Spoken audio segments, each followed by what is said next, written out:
Hey Focus fam, I'm Johnny, and today I'm going to be doing a comparison between Canon's R50 V and Canon's Powershot V1. I will be focusing mostly on the Canon R50 V, however, there will be a comparison between the two. It's not going to be so much which one is better, but more so which one is better for you. The price point is about the same on these two cameras. You have the Canon R50 V coming in at $850. It includes a interchangeable internal zoom lens, 14 millimeters to 30 millimeters, f4 to 6.3. It's a 35 millimeter equivalent to 22 millimeters to 48 millimeters.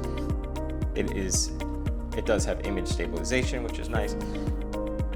Where the Powershot V1 comes in at $899 and has a built-in lens on it. It's a 8.2 to 25.6 millimeter, which is a 35 millimeter equivalent to 13 millimeters to 40 about. So why would you spend more money on a point and shoot camera with a built-in lens when you can get a mirrorless camera with an interchangeable lens? What features come with the Powershot V1 that would justify the extra cost of, even though it's similar, $50 extra? What justifies that? Well, you can check out the full comprehensive review of the Powershot V1 in the description below, but ultimately it comes down to which camera is better for you. So who are these cameras for?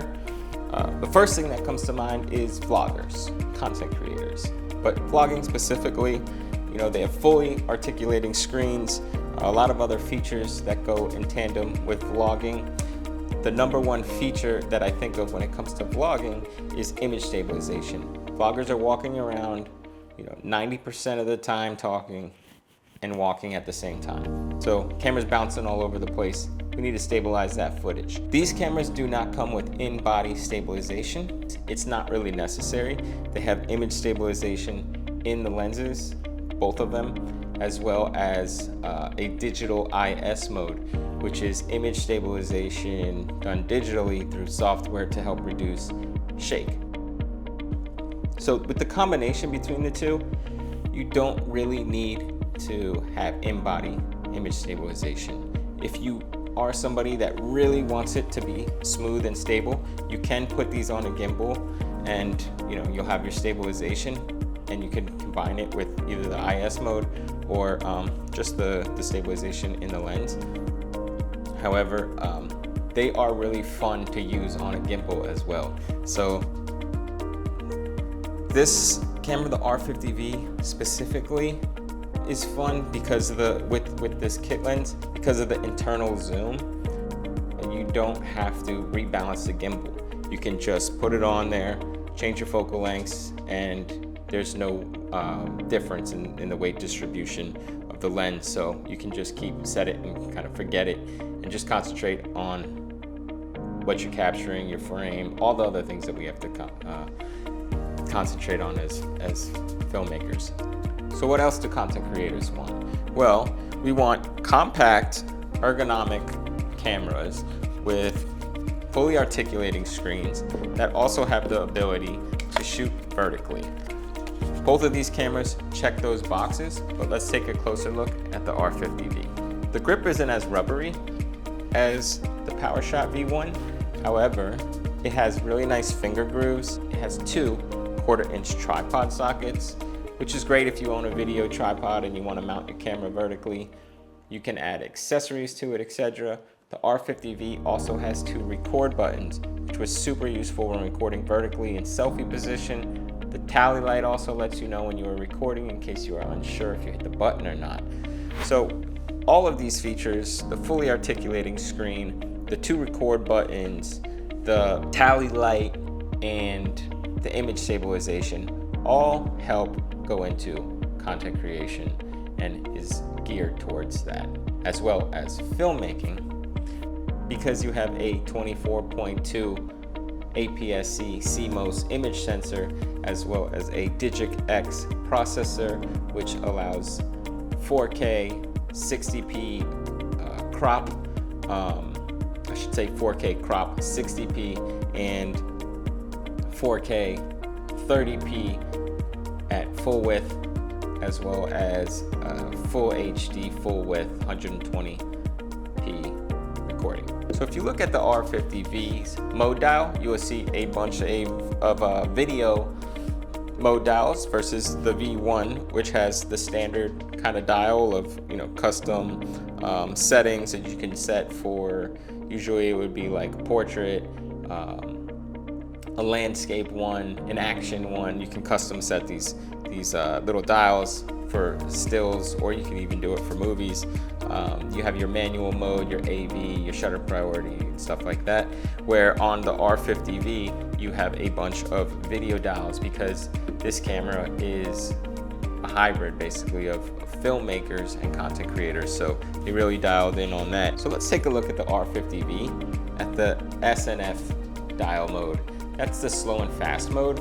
It gives you creative control over your frame rate. So if you want to shoot in, let's say, slow motion, you can adjust the settings at a higher frame rate, and then you can also adjust it to a slower frame rate if you wanted to make the footage look sped up, like a time lapse, for instance. But it won't. It's just similar to a time lapse. You can still do interval time lapse in camera through the menu settings. We have dual pixel CMOS autofocus 2 tracking with the R50 V.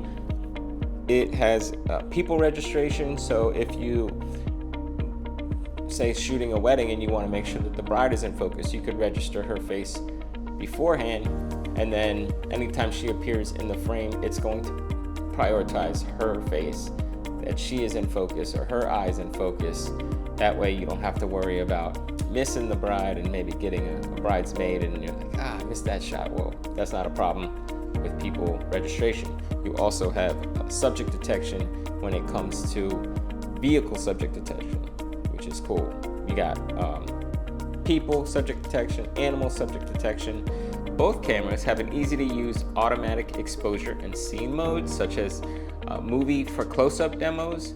What's cool about this mode is if you're showcasing a product or doing a food vlog, something like that, you can show the camera the product, it'll focus on the product, and then pull it back towards you and it'll focus on your face.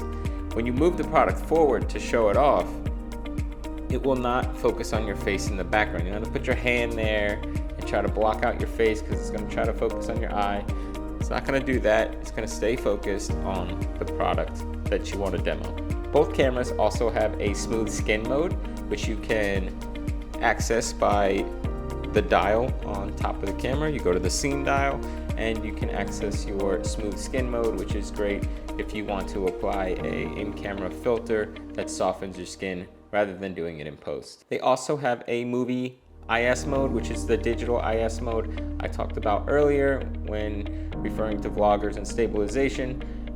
There is also color modes, which you can access through your menu systems and just see the different color profiles and things like that.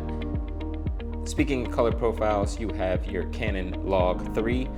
Both cameras have that, which is excellent for post-production and color. If you want to be a little bit more in tune with your color processing, you set that C-Log 3, give you a nice flat image. You can apply all the contrast and colors later, and it is a great feature for filmmakers and people that just really want to dial in on that color management. The R50 V also has a 2.4 and 5 gigahertz band Wi-Fi and 4 built-in live streaming modes, which is easy to access on the top of the camera with the live button. It's also a great way just to connect to your audience. Which brings me to my final conclusion of which of these two cameras is right for you. If you are a podcaster or streamer that likes to do long form podcasts or long hours of streaming, then the Powershot V1 is probably for you because it has unlimited 4K 30 frames per second recording and the ability to charge your battery through USB-C, so you don't have to interrupt your recordings by popping the batteries out and replacing them. You just keep it going and keep it going in 4K 30. So you're a gamer, you put in those 5 to 8 hour sessions and you want to be in 4K the whole time, Powershot V1. If you do 3-hour podcasts, the Powershot V1. If you do a 1-hour podcast and you don't need that unlimited recording, then the Canon EOS R50 V would be the camera, because of the versatility, because of all the live streaming options, and just the versatility and creative freedom you get with this camera. So if you're recording an hour podcast, the R50 V is great. If you need the low light, the R50 V is great. But if you're doing long form content, the Powershot V1. Let's say vlogging. You're a vlogger, you don't know which one of these cameras to go with. Really comes down to the style of vlogging you're trying to do, the uses you're trying to use this for. So if you are trying to shoot behind the scenes content, or you're trying to, you're in a music video, you're shooting some of the video, you're also flipping it around and doing behind the scenes, you're kind of doing a mix of the filmmaking with the video, with the content creation, the R50 V. If you're doing, say, travel vlogging, this will still get everything you need. If you need to get the lower light, you can change the lens out. If you need more range, you can switch the lens out. You just have that creative freedom. It's a little bit more advanced, but you get more creative freedom. Where this one, it's fixed lens, but if you're a grab and go type of guy and you don't want a camera bag at all, you just want to put the camera in your pocket and go, maybe your mic and you have a little setup and you just want to pull the camera out, do it for a second. You can even do some interview styles. Then the Canon Powershot V1 would be great, because it has all the stabilization features that you would need for something like that, as well as some great audio and the ability to just put it in your pocket, grab and go. A hassle-free camera right here, Canon Powershot V1. There you have it. And if you would like to see more gear-related content, please follow, like, and subscribe, and let me know in the comments what you would use these cameras for.